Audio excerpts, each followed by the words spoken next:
यदि आप प्लॉट या मकान खरीदने का विचार कर रहे हैं तो यह वीडियो आपके लिए है।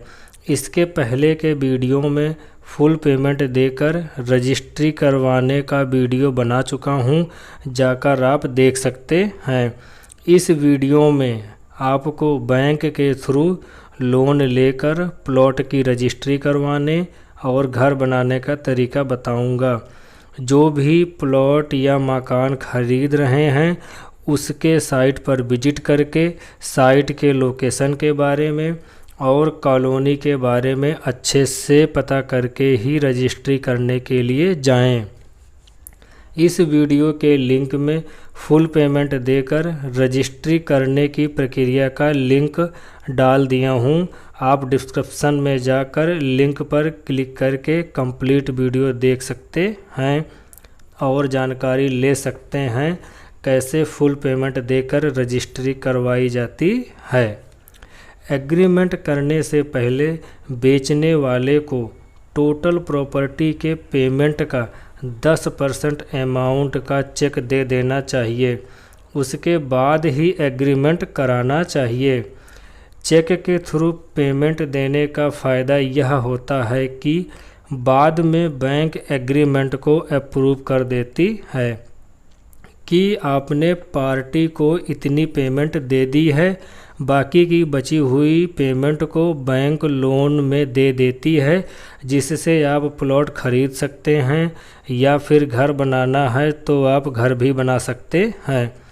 बैंक लोन देने से पहले प्रॉपर्टी की मार्केट वैल्यू की इंक्वायरी करती है। मार्केट वैल्यू दो प्रकार की होती है, एक होती है गवर्नमेंट मार्केट वैल्यू और प्राइवेट मार्केट वैल्यू। जो डीलर आपको बता रहा है वह होती है private market value. Bank loan देते समय उस एरिया के गवर्नमेंट मार्केट वैल्यू का क्या रेट चल रहा है, उस रेट के हिसाब से प्रॉपर्टी की वैल्यू लगाती है और प्रॉपर्टी का कीमत बता देती है और उतने ही अमाउंट का लोन अप्रूव कर देती है।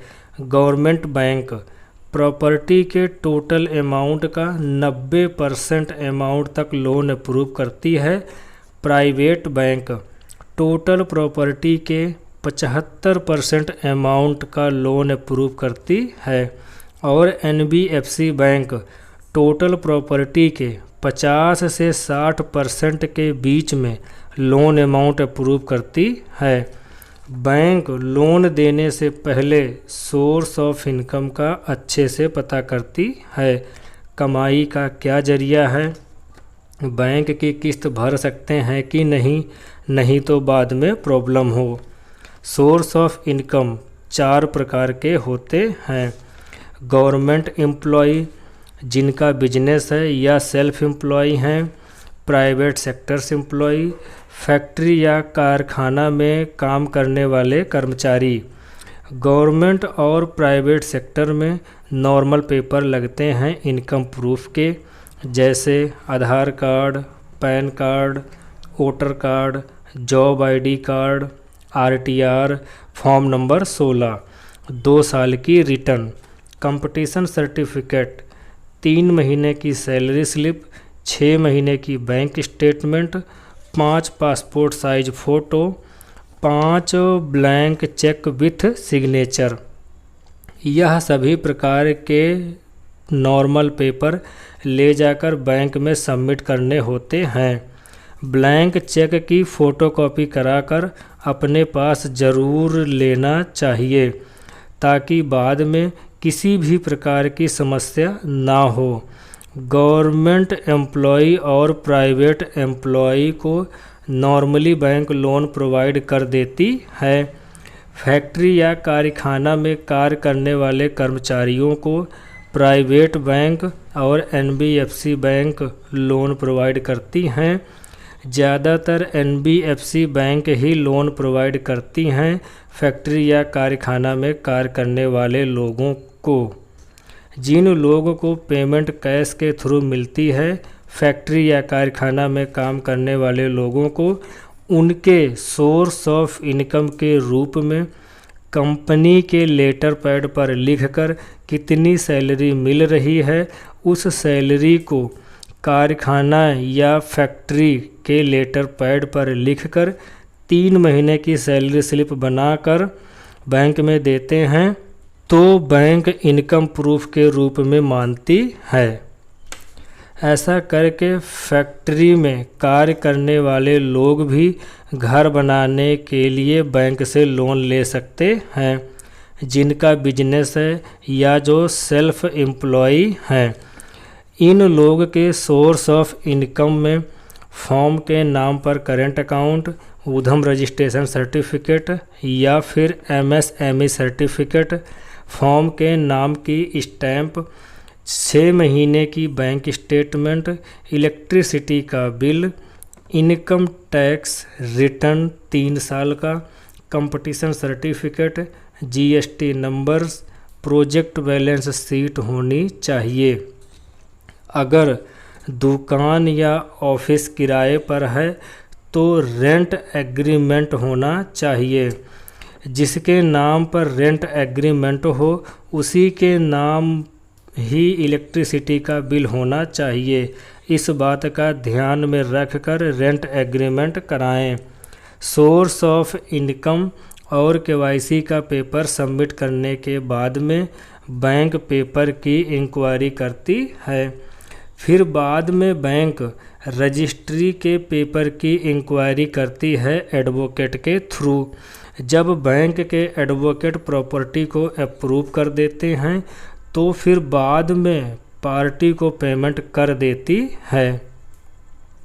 गवर्नमेंट बैंक या प्राइवेट बैंक हो या फिर NBFC बैंक, प्रॉपर्टी का लीगल नियम होने के बाद ही पार्टी को पेमेंट करती हैं। प्रॉपर्टी पर बैंक 4 प्रकार से लोन देती है। प्लॉट खरीदने के लिए, मकान खरीदने के लिए, प्लॉट लेकर घर बनाने के लिए, बने हुए घर को रिपेयर करने के लिए। प्लॉट खरीदने के केस में बैंक बेचने वाले के अकाउंट में पैसा जमा कर देती है और फिर बाद में आपकी रजिस्ट्री बैंक में रख लेती है। फिर उसके बाद में किस्त चालू कर देती हैं। मकान खरीदने के केस में भी बैंक बेचने वाले के अकाउंट में पैसा जमा कर देती है और फिर बाद में आपकी रजिस्ट्री बैंक में रख लेती है। उसके बाद आपकी किस्त चालू कर देती है। प्लॉट लेकर घर बनाने के केस में बैंक प्लॉट के पैसे को बेचने वाले के अकाउंट में देती है और घर बनाने में जितना पैसा लगता है उस पैसे को आपके अकाउंट में डिपॉजिट कर देती है। रजिस्ट्री लोन करने के लिए इतने प्रकार के पेपर की ज़रूरत होती है।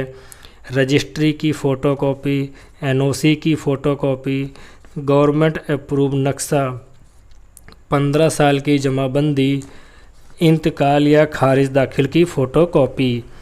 बैंक से लोन के बारे में अच्छे से इंक्वायरी कर लें। जैसे प्लॉट खरीदने के केस में बैंक कितना रेट ऑफ इंटरेस्ट लेती है, मकान खरीदने के केस में बैंक कितना रेट ऑफ इंटरेस्ट लेती है, प्लॉट लेकर घर बनाने में बैंक कितना रेट ऑफ इंटरेस्ट लेती है, या फिर कंस्ट्रक्शंस के लिए या फिर घर बनाने के लिए कितना रेट ऑफ इंटरेस्ट लेती है। घर को रिपेयर करने के लिए बैंक से लोन ले रहे हैं तो रिपेयर करने के लिए बैंक कितना रेट ऑफ इंटरेस्ट लेती है।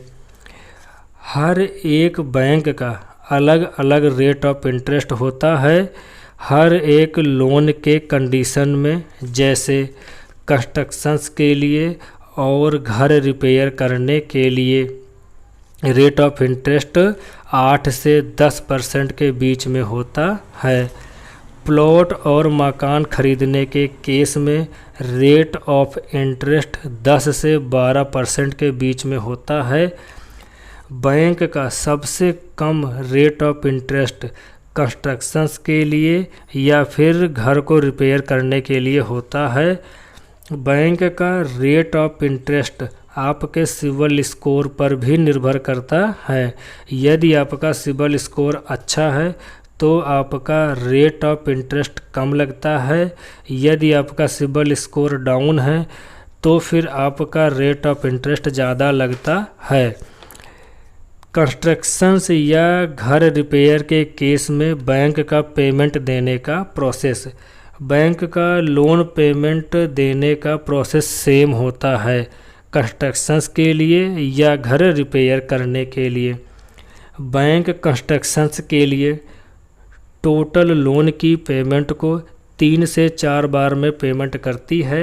जैसे बैंक ने घर बनाने के लिए 25 लाख का लोन अप्रूव किया है तो पहली किस्त आपके अकाउंट में 9 लाख रुपए क्रेडिट कर देगी।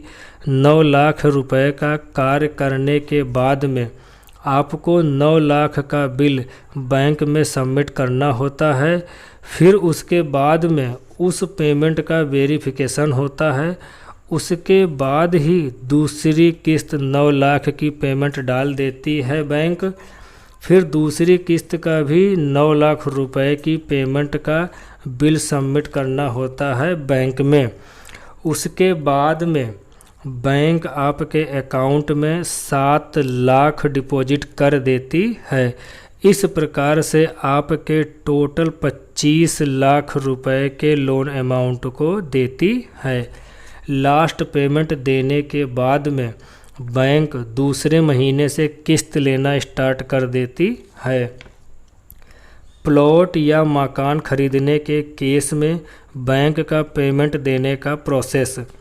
प्लॉट या मकान खरीदने के केस में बैंक में एग्रीमेंट को सबमिट करना होता है जिससे आप प्लॉट या मकान ले रहे हैं। उसकी भी रजिस्ट्री बैंक में जमा करनी होती है। उसके बाद में बैंक उस रजिस्ट्री की इंक्वायरी करके रजिस्ट्री खरीदने वाले के नाम कर देती है और जो रजिस्ट्री करने का बचा हुआ पैसा होता है बेचने वाले को उतने ही अमाउंट का चेक दे देती है। फिर आपकी रजिस्ट्री बैंक अपने पास रख लेती है। उसके बाद में बैंक आपकी किस्त चालू कर देती है। इस प्रकार से बैंक का प्रॉपर्टी लोन देने का तरीका होता है। इतनी सारी बातों की इंक्वायरी करके यदि आप प्लॉट खरीदने के लिए या फिर प्लॉट पर घर बनाने के लिए या घर को रिपेयर करने के लिए लोन लेते हैं तो आप धोखाधड़ी का शिकार होने से बच सकते हैं।